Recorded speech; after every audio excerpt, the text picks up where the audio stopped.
دوست وہ ہے جو تمہیں برائی سے بچائے، اور دشمن وہ ہے جو تمہیں برائیوں کی ترغیب دلائے۔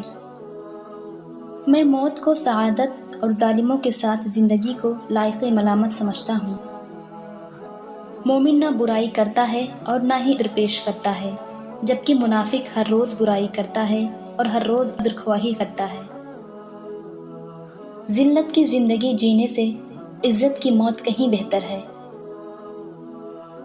سب سے بڑا سخی وہ انسان ہے جو کسی ایسے کو عطا کرے جس سے کسی قسم کی توقع نہ ہو۔ اس قوم کو کبھی فلاح حاصل نہیں ہو سکتی جس نے خدا کو ناراض کر کے مخلوق کی مرضی خرید لی۔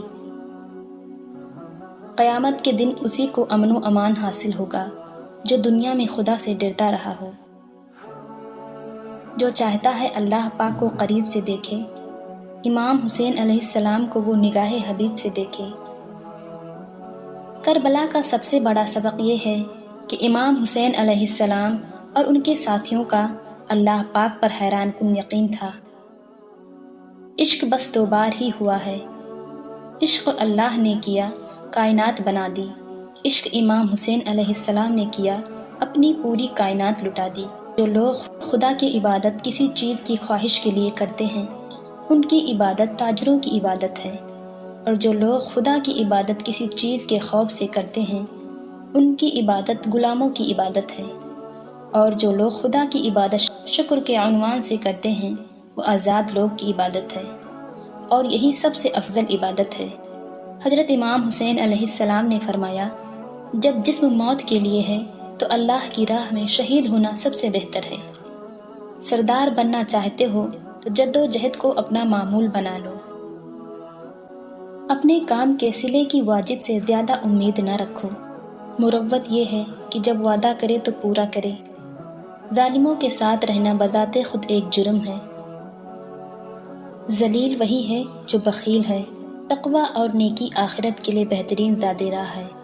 نیک لوگ اپنے انجام سے خوف زدہ نہیں ہوتے۔ ظلم کے خلاف جتنی دیر سے اٹھو گے اتنی ہی زیادہ قربانی دینی پڑے گی۔ جس نے اپنی ماں کا پیر چوما گویا اس نے جنت کی چوکھٹ کو بوسہ دیا۔ تمہاری عمر برابر گھٹتی جا رہی ہے، بس جو کچھ تمہارے ہاتھ میں ہے اس سے کسی کی مدد کر جاؤ۔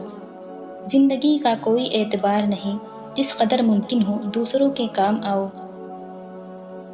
زندگی میں 2 لوگوں کا بہت خیال رکھو، ایک وہ جس نے تمہاری جیت کے لیے بہت کچھ ہارا ہے، یعنی تمہارا باپ، ایک وہ جس نے تمہاری ہار کو بھی جیت کہا ہے، یعنی تمہاری ماں۔ مومن وہ نہیں جس کی محفل پاک ہو، بلکہ مومن وہ ہے جس کی تنہائی پاک ہو۔ جب تمہاری زندگی میں 2 ایسے راستے آ جائیں کہ ظالم تمہیں گردن اٹھانے نہ دے اور دین تمہیں گردن جھکانے نہ دے، تو تیسرا راستہ گردن کٹانے کا راستہ ہے۔